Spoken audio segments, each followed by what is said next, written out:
It's this truly universal modern paradox. You wake up, you pour your coffee, you look out the window, and you just desperately want a sense of deep peace. Right. You want ultimate freedom. But then, you look at your calendar, you see the commute, the endless responsibilities, the unread messages, and it feels like our daily routines are perfectly, almost maliciously designed to prevent us from ever achieving that peace. Oh, absolutely. We crave a Zen state of mind, but we live in a reality of bills and just constant low-level anxiety. It really is the central friction of the human experience right now. I mean, we're reaching for the infinite, for this profound spiritual release, while being aggressively anchored to the mundane. Yeah. And most of us operate under the assumption that these two things can somehow be reconciled.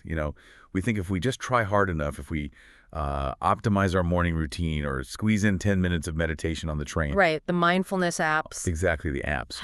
We think we can balance the ledger. We want to maintain our spiritual enlightenment and our secular grind simultaneously. Which brings us to the focus of today's deep dive. And let me tell you, it completely shatters that assumption. We are looking at a deeply provocative essay written by Shuifeng on September 21, 2012, and it's titled, Hard to Become a Celestial or Buddha in the Secular World. It's a heavy title. It is. So the mission for our conversation today is to explore exactly why this text claims the secular world isn't just distracting, it's fundamentally hostile to spiritual enlightenment. We're going to look at how our daily grind acts as a structural trap and where the author claims we actually need to go to achieve ultimate freedom. But before we get into the weeds, I want to be very clear with you, the listener. Yes, very important caveat here. Right. We are exploring a radical philosophical framework today. We're dissecting the internal logic of this specific text. We are absolutely not endorsing, walking out on your family, quitting your job, or dropping off the grid. We're simply unpacking the mechanics of the author's argument. That context is crucial because this text, well, it doesn't offer any comforting compromises. No, it really doesn't. It doesn't give you 5 tips for finding a Buddha-like calm during your morning commute. It essentially argues that the commute itself, the job, the entire economic and social structure of the secular world, it makes true spiritual liberation mechanically impossible. Wow. Yeah, it's a clinical dissection of why we fail at being peaceful. Okay, let's unpack this. Before we can understand why enlightenment is so hard to achieve, we first have to define what the text says we're actually aiming for. You're likely familiar with the traditional, culturally loaded concepts of what a Buddha or a celestial is. Right, the statues, the myths. Exactly. But Shuifeng strips all of that away and defines them very specifically as pure nature. According to the source, a Buddha is a heart that clings to nothing. No attachments, no ego, formless, naturally in harmony and at ease. And the author applies that exact same reduction to the concept of a celestial.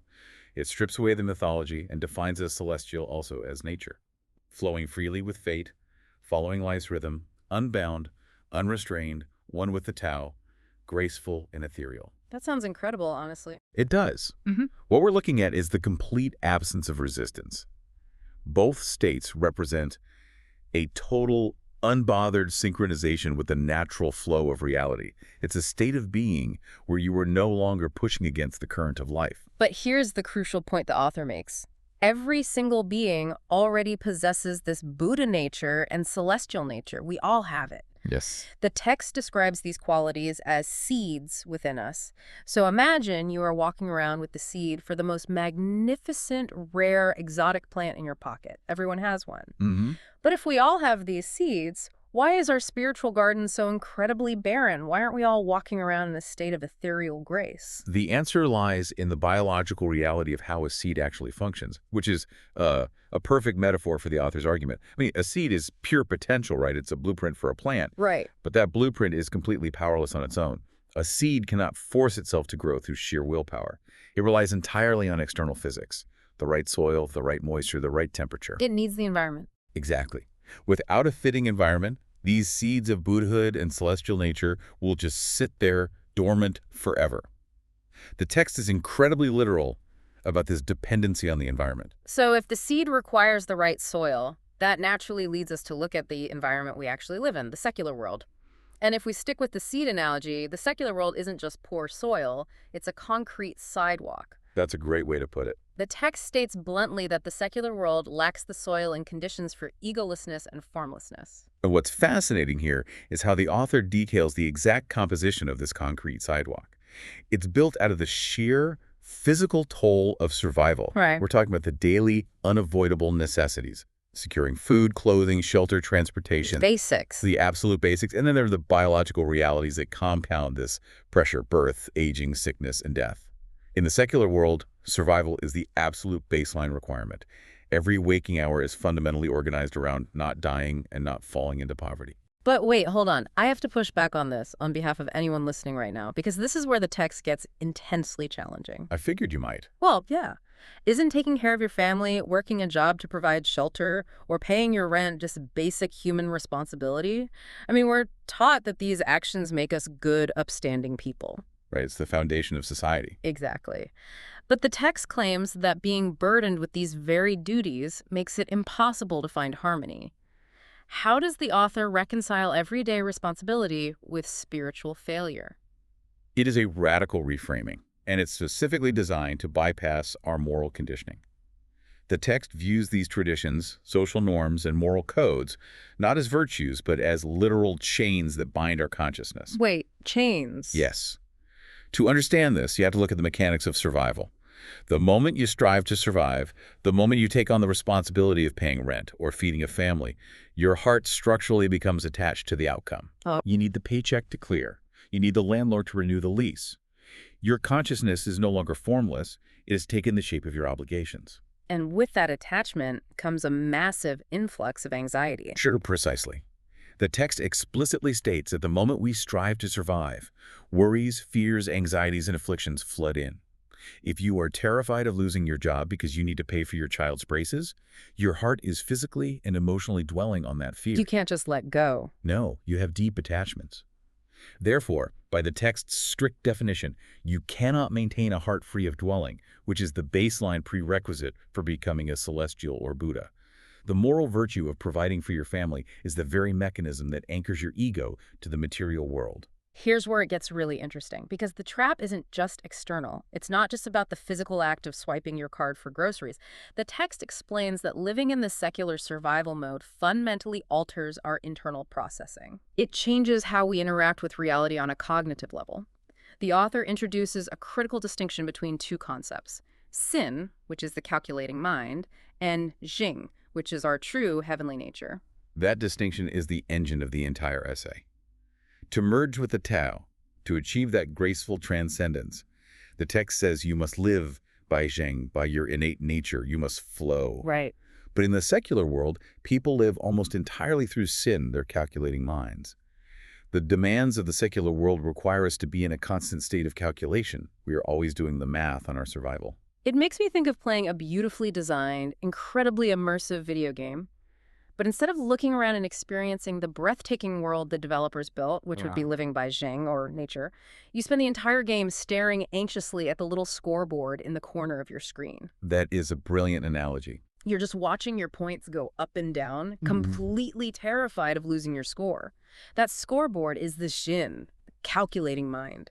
We're so obsessed with the calculus of gain and loss that we miss the actual reality we're moving through. And that analogy perfectly highlights the cognitive bottleneck the author is pointing to.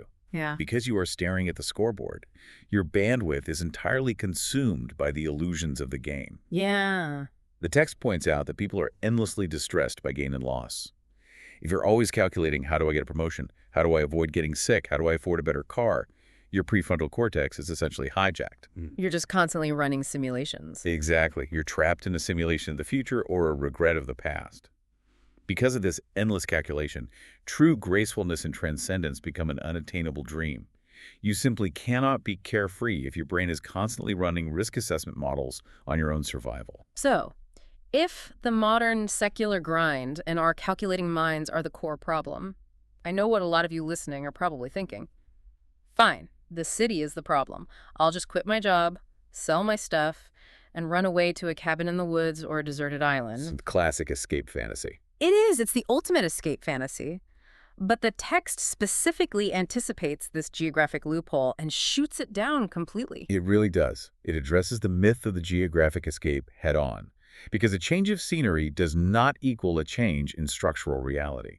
The text argues that escaping to the ends of the earth does not work if the mind still clings to countless ties. Mm. You can physically move to a remote mountain, but if you're still worrying about your legacy or clinging to your political beliefs, your identity, or your past, you haven't escaped the secular world at all. You just relocated it. You essentially packed up your scoreboard and brought it to the cabin with you. That is the exact problem. Your heart is still tied down by Shin. And to illustrate how incredibly difficult it is to break this internal calculation, the author looks at the historical odds. And they are not good. They are terrible. Over thousands of years, countless people have tried to cultivate themselves into celestials or Buddhas while remaining in the secular world, or by physically retreating from it without letting go internally. The failure rate is staggering. The text asks if even 1 in 10,000 has succeeded.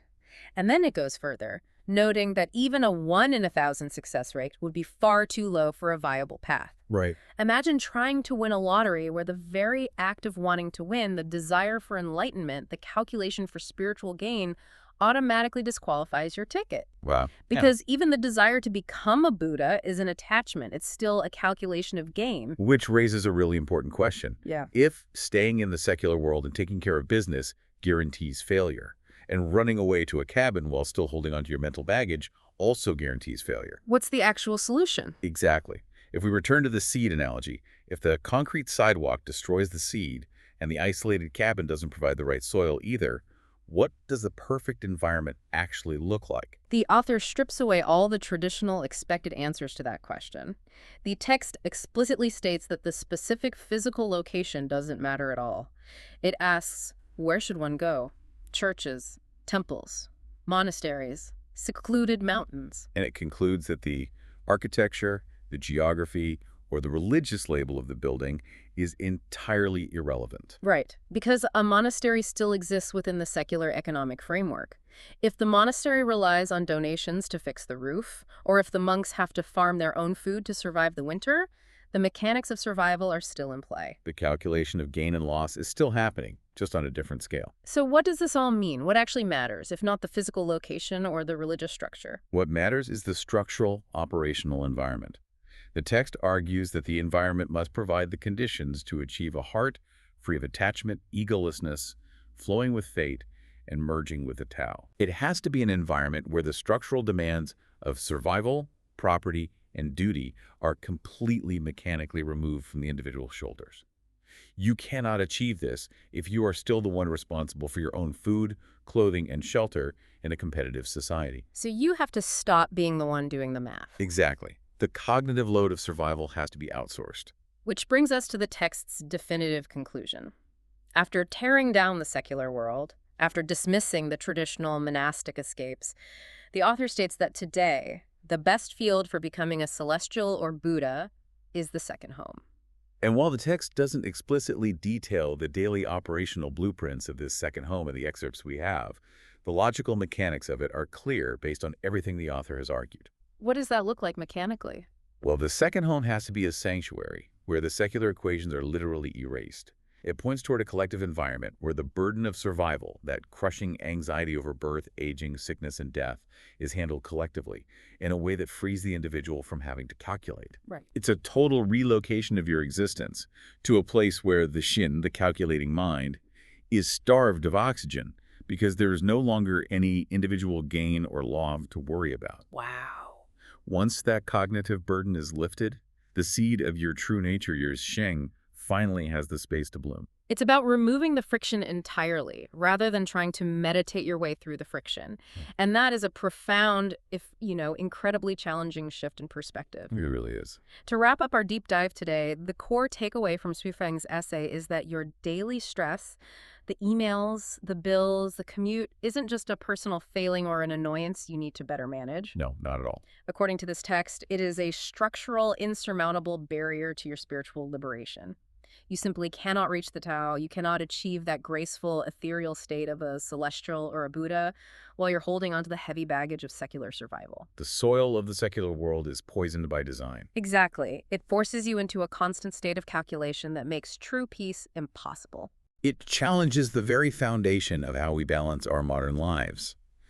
The text suggests that the balance we all strive for is actually an illusion. Yeah. You are either bound by the rules of the secular world, calculating and striving and suffering the anxieties of attachment, or you relinquish that world entirely to allow your innate nature to finally take over.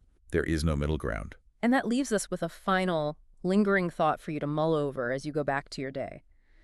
The text demands that we relinquish all possessions, all duties, and all worldly responsibilities to achieve a state of formlessness and total peace. It says we must let go of everything that causes us to worry or calculate.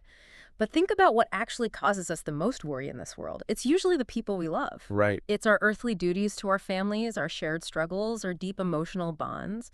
If achieving this profound, ultimate freedom requires completely detaching from all of that, is the price of becoming a celestial or Buddha ultimately the sacrifice of what makes us human in the first place? That's the real question. It is.